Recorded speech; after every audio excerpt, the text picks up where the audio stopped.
I try not to think that Wack 100 is coming from a place of malice, but it sounds like he's coming from a place of distaste. Because the logic with some of these points is just not there. Top 5 website.com, you already know what's going on. Today, I saw this clip on social media, Wack 100 and Blueface interview on this podcast, talking about Nipsey Hussle. They said some things that I kind of wanted to look at from a hip-hop perspective. I didn't watch the whole thing, so here it goes. But here's the question. Where did that go? So apparently there's a controversy between Nipsey and Wack 100. I'm not even going to look at it. I'm just going to hear the response. I didn't see any of this. I don't follow Wack 100. Hey man, you always keep it real with me. I just want to ask you, what was your take on the whole Nipsey situation? He talking to me like me and you on the phone talk. Not an interview or nothing. Right. So I'm hearing this situation for the first time. I didn't see this controversy. Right. So I told him one-on-one how I see it. He puts it out there like I said some horrible, crazy shit, right? Right. But he's playing the subscriber follow game. You notice he's been saying, come subscribe, and I'm going to let it out. It's been like 2-3 weeks of subscribe, and he's going to let it out. So what I did was call Reggie Rice's platform and just... Like, what happened? What did he say? I don't know. Reg's the one gave me my introduction to Death Row. Okay. So I always be in debt with him for that. He was running Death Row when Suge was in prison. Right. So I always be in debt with Reg for that. That's crazy because, there's a lot of situations that you could kind of view from different angles where it's like if somebody gets shot that you respect and you love, but then you don't do with it. I gotta see what was said. Like, I'm lost. I don't even want to search this shit. I don't even want to get this shit light, bro. Do I even want to search this shit? I'm not even gonna search this shit. Like, I gotta search this shit because I'm doing a video. I don't even want to search this shit. I don't even know.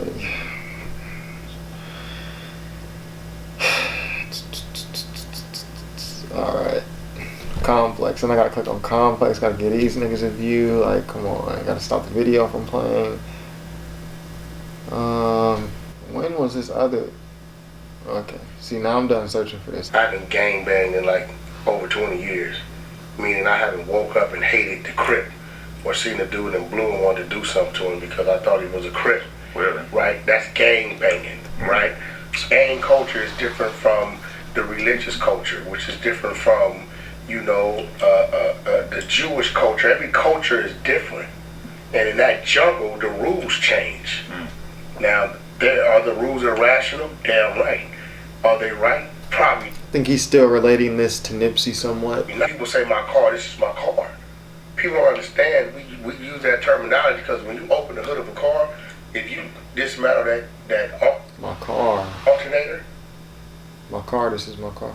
The car ain't gonna run. Take that carburetor off, every part of that motor has to be in place for that car to run, right? Where the fuck did he go with that? No, this is real. No.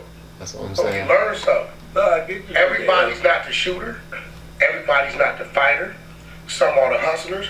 You got 50% of the people there to make the hood look deep. That's straight cowards, busters. They just, it makes the hood. That all makes up that terminology of car, right?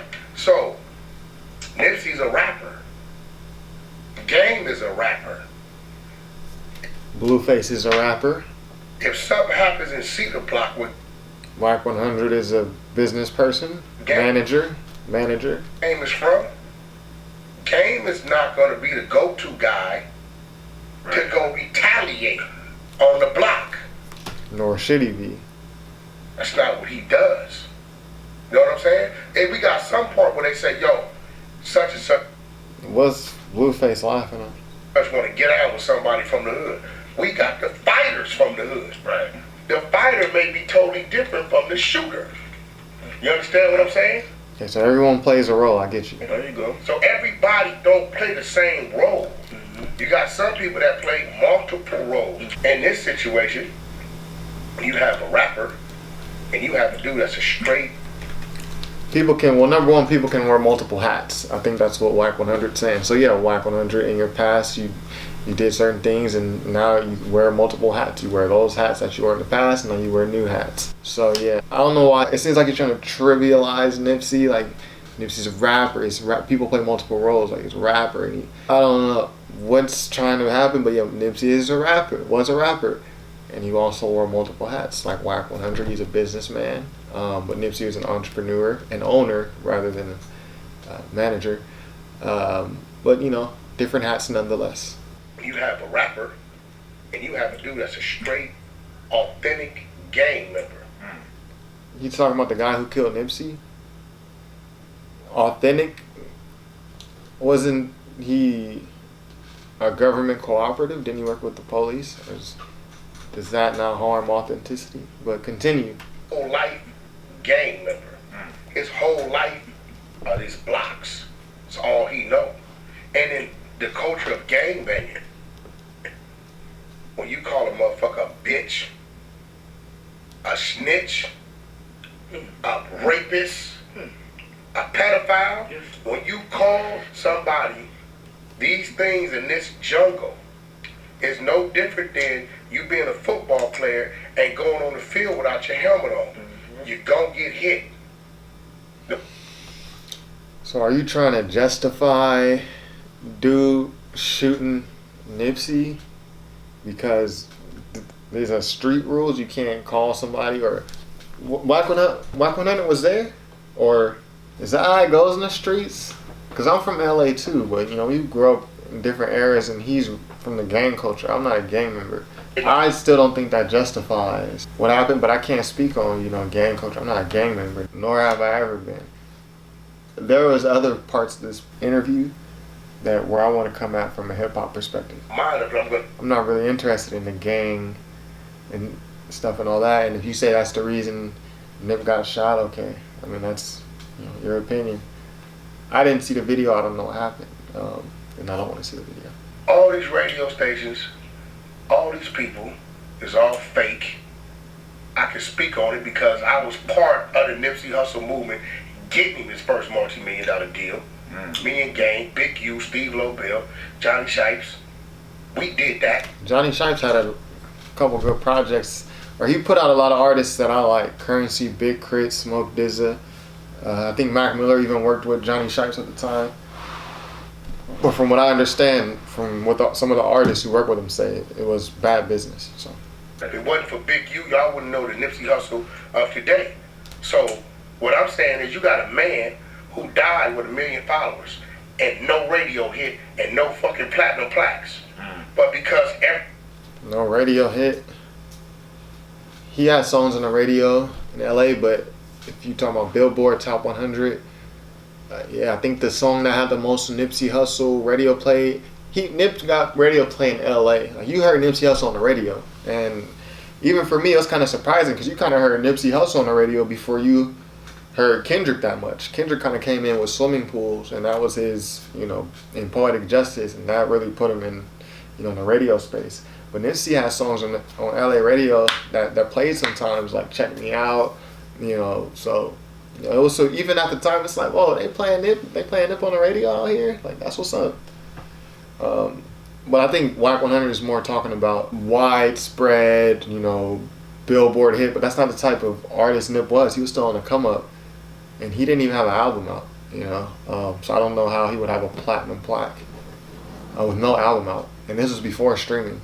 So streaming kind of came into, you know, widespread play around like 2016, and by then Nipsey, like the Crenshaw movement had happened. Like, we're 2 years away from Victory Lap. Most of Nipsey's career had happened before, you know, streaming. So and he didn't have an album, so how is he going to have platinum plaques? Yeah, but make your point, you know, Matt. Wack 100, continue to make your point. But because everybody started talking like it was a goddamn Popeye's chicken sandwich, everybody jumped on the bandwagon, right? And now he done went 10, 20 times platinum.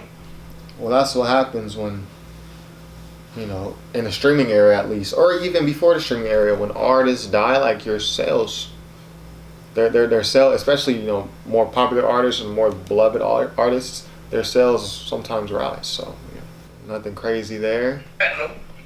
The radio is spinning this song. Come on, bro. How long did they spin his song? Right. All day, every hour. Nipsey had, as they should, show them love. Had like 2, 3 songs I feel should have went. Last time I checked, like, it was great records. Right. Oh, Victory Lap. Last time that I checked, I heard that song a lot though. But again, I don't listen to the radio, so I don't know. But I know LA, radio played Nipsey from what I know. Dedication. I heard those songs. When you're out in LA, when you're out in Salt County, you heard Nipsey Hussle Victory Lap. You heard the dude outside screaming the lyrics to rap niggas. So continue to make your point. For me, just as a person who lives, Wack 100 comes from the gang lifestyle. Now he's hip hop industry side. I'm coming from just someone who lives the regular casual life. I heard those songs out. You hear those songs just in the regular casual places. You hear those songs out, man, especially when you're in LA. Me personally. Like, it was great records. Right. Bullets ain't got no name. Great records. Yeah. Wonderful. And this rumor about it being independent, that's some bullshit. Like, motherfuckers idiots. Look at motherfuckers idiots. If you scroll down to the iTunes, it says Atlantic Record. What, on Victory Lap? Yeah. Nipsey Hussle, I said in the past that he did a joint venture with Atlantic. That's what Victory Lap was. We just had certain terms that we wanted, and Atlantic was ready to meet us and become partners on the terms. And that's what took so long. Because if you listen to older Nipsey Hussle mixtapes, he's talking about his album. He calls it South Central State of Mind. And I kind of mentioned this in my Victory Lap album review. If you go back to Nipsey Hussle's Bullets Ain't Got No Name mixtapes, volume 1, 2, 3, you can hear him shouting out his album. Back then it was called South Central State of Mind. So kind of a reference to Nas's New York State of Mind. But years passed and things with labels happened and kind of the Nipsey Hussle story was created. It took so long because the way Nipsey tells his story, he was waiting for the right business opportunity, and then Atlantic came around. So yeah, Atlantic Records, I don't think it's a surprise to anyone that they were involved in Victory Lap. Victory Lap, again, all money in Atlantic. It's a joint venture. So you got Nipsey's label, All Money In, and then you got Atlantic. So is he saying like his mixtapes for Atlantic? The label's right here. So these are All Money In, All Money In, All Money In. These are the compilations. So these include like some songs from each of these mixtapes, different mixtures. CMG, All Money In. We already know about Cinematic. Cinematic was Johnny Shipes. That's what he was talking about. Raw with Blanco. That's what on Gorilla Entertainment. That's probably Blanco's label. Crenshaw was All Money In. That was a $100 album or mixtape. Mailbot, All Money. So what is Wack 100? Is he saying like none of these are owned by Atlantic? Like if you scroll down to the iTunes, it says Atlantic Records. Right? So now he has a machine behind him. So where was all these fans, like Blueface? He got platinum plaques. Oh no, you know why he got platinum plaques? Because his fans followed him. Well, Blueface is a different type of artist, more viral. You might have more platinum plaques, but you're also talking about an artist in the era of streaming. All of Blueface music that he's released is streaming, and yeah, he has platinum plaques. Nipsey's discography went on streaming after the fact. It's like comparing the NFL player from the 60s versus the 2010s. It's a different era. They supported him. So you can't say Blueface's fans supported him because he has platinum plaques from streaming, but Nipsey's didn't support him because Nipsey was selling thousands out the trunk or however he was doing it. I'm just saying how Nipsey tells his story. You can't say one artist was fans are supporting him because he's platinum in the streaming era, but this guy's wasn't but this guy came up in the mixtape era, the out the trunk era. Came up during the Dat Piff era. I try not to think that Wack 100 is coming from a place of malice, but it sounds like he's coming from a place of distaste. Because the logic with some of these points is just not there. It's like he's saying it just try to make a different point. He's saying it to try to convey something. Your point not coming through. Just say what you really want to say about it. Stream, they download, things of that nature. Nipsey's never been on a fucking world tour. Why? He did not die an A-list artist. Let's fucking be real. Y'all talking about he was a legend. Depends how you define A-list artist. By sales? No, Nipsey Hussle was an underground. That's what he was known for. Underground, independent, like underground king. independent king. BET actually did a segment where they highlight black indies and they're talking about their experience, and a lot of them actually cite Nipsey Hussle as OG, and this is when Nip was alive. Nipsey Hussle, in my opinion, was like the leader of the free world. He was the leader of like independent artists. My name is Nipsey Hussle. I'm a rap artist, entrepreneur, a author, producer.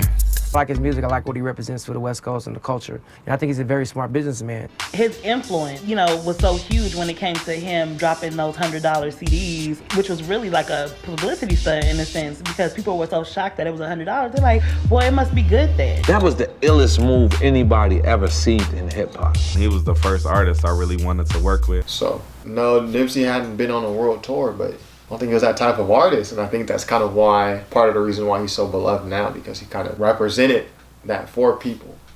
He was a legend. Why y'all didn't treat him like that while he was here? And that's another thing people say, why didn't you treat him like that when he was here? I feel like people gave Nipsey his flowers. Maybe not as much as you see in the memorial, but when are you going to see that? I feel like people are giving their flowers more now because of what happened to Nipsey. You see people in hip hop, really expressing their gratitude for one another, especially for the legends. But Nipsey got a lot of props when he was here. Y'all remember when Jay-Z bought 100 copies of Crenshaw at $100? Nipsey got played on the radio in LA with no album. Like, on Nipsey's debut album, Victory Lap, arguably, some people call Kendrick the GOAT, if not top 5. So Kendrick's one of the GOATs. Kendrick dedicates a whole half of a verse to Nipsey. My nigga L said to do a song with Nip, can I hear a better crib? Said, nah, he a man first. Kendrick's verse, second half, latter part of his verse, is complimenting Nipsey's character. And on that same album, you have another one of Nipsey's peers, YG, who also dedicates a verse to him. On Last Time That I Checked. Hey Nip, I remember all that game you taught me. Like. And then you go back to the BET segment when they highlight black indies, and a large portion of them cite Nipsey like, yo, this is the dude that's doing it right now. This is why he's alive. So I don't really buy the narrative that people didn't show Nipsey love when he was here. He definitely had a larger memorial than I thought he would have, but that made me feel good. Because it's like, okay, now people are going to see what he was doing. People are going to get inspired. This is going to spawn more people with that mentality. Initially, I was kind of saddened because I thought, man, he got killed before he could really reach a huge grand stage. So I was almost worried that people weren't going to talk about what he was doing on a business and the community level. I was worried that was going to happen. So when it actually beat my expectations and is the hugest hip hop memorial ever in hip hop history, that made me feel good about that. But Wack 100, I guess, what did he say? Nipsey's never been on a fucking world tour. Why? He did not die an A-list artist. Let's fucking be real. Y'all talking about he was a legend. If he was a legend, why y'all didn't treat him like that while he was here? We talking as an artist and an entertainer. But that's been a big part of the conversation since he passed. It's like, are we giving our legends their flowers while they're still here? Bro, but listen, stop saying a legend as if y'all acknowledged and honored him as a legend. I think people did though. Especially if you from LA, if you from California, you knew what was up. He was here. People call Game a legend all the time. Don't even throw Game in this conversation. Game does things to sully his legacy. So it's not the same combo. Dre a legend. Cube a legend. Eminem a legend. Kendrick at this point a legend. Right. Drake, right? They get you know why? Because their numbers and their popularity says that. You talking about numbers. We talking about impact on people.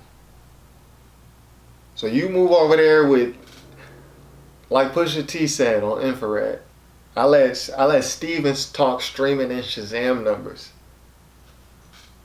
You sit over there with Steven and crunch numbers and determine your who you consider good based on numbers. I'm gonna actually determine it based on how I feel about the music, how I see it's affecting other people, how I hear the music out, amongst my peers, the youth, the older, different, events, venues. That's how I'm gonna judge it and who I feel is good. And You can base everything on numbers. Some people view things like that though, so that's a perspective to have. You know, I can't shit on it. You know, that's a perspective. Qualitative data to me in hip hop means more. Right? I feel Nipsey should have been. This ain't sports. This ain't baseball. Been a bigger artist, personally. But where the hell was all you die-hard fans when Nipsey needed you to support his product? He talking like Nipsey never sold out shows. I've been to Nipsey shows, like, Nipsey had people in shows. Like, people were supporting him. Like, he wasn't like a mainstream artist. I think it's pissing people. I think really what's happening is people are pissed off that he's gotten bigger than he was when he died. And I think people feel some type of way about that. Honestly, I feel like there are rappers and people in hip hop who are intimidated by the massiveness and size of Nipsey Hussle's memorial. They were intimidated by it because they feel insecure about themselves now. They don't know if they're going to receive that same type of love and admiration, and they're looking at it like this guy wasn't even. I didn't feel he was that popular when he was alive. How is it all this? Like, where did all these people come from? He didn't have the numbers. When I sat and crunched the tour numbers and who's on Billboard, I didn't see. I think it pissed people off how big Nipsey Hussle's memorial was. And it makes, especially other rappers and other people in hip hop. I think for some people, for some of them, not most or not majority, but for some people it made them feel like, it made them question their own legacy. We talking numbers right now. We're not talking about personal opinion. Numbers, okay, so we're not talking about personal opinion. And I got every Nipsey album record in my phone. Nipsey only got one album. Phone I download all the time. Out of respect to Big U. I don't listen to a lot of it because. So you got it on your phone? Because he gang banging so much. Really? On which projects? The Marathon? You know what I mean? It's only so much I can. Now hold on, you so much you can what take? Listen to. Right? All right, come on, bro. Nipsey is not gang banging like that on his projects. He has some songs like Fly Crippin', but Nipsey's come on, dude.